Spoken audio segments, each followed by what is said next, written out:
আজ আমরা জানব বৃষ্টি কেন হয় এবং এর পিছনের বিজ্ঞান। আপনারা যারা বৃষ্টি ভালোবাসেন, এই ভিডিওটি আপনাদের জন্য। আমি মোহাম্মদ আলী, ভিডিওতে আমি আপনাদের সাথেই আছি। তাহলে চলুন শুরু করা যাক আজকের আয়োজন। বৃষ্টি আমাদের জীবনের একটি অবিচ্ছেদ্য অংশ। এটি শুধুই প্রকৃতিকে সজীব ও সুন্দর করে না, বরং আমাদের মনেও এনে দেয় বিপুল আনন্দ।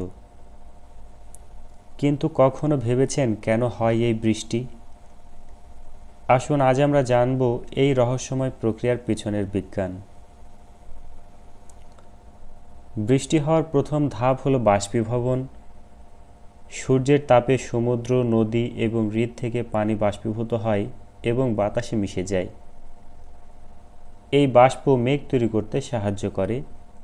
এরপর আসে ঘনীভবন। বাতাসে থাকা জলীয় বাষ্প ঠান্ডা হয়ে ক্ষুদ্র ক্ষুদ্র পানির কণায় পরিণত হয় এবং মেঘ তৈরি করে। মেঘগুলো মূলত এই পানির কণা এবং বরফ কণা দিয়ে গঠিত হয়।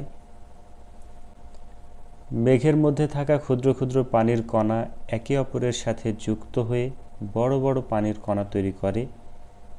এই প্রক্রিয়াকে সংযোগ বলা হয়।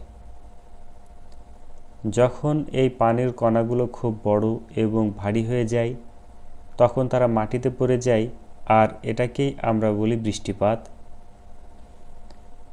বৃষ্টি বিভিন্ন ধরনের হতে পারে: ঝিরঝিরে বৃষ্টি, বজ্রসহ বৃষ্টি, শিলাবৃষ্টি ইত্যাদি।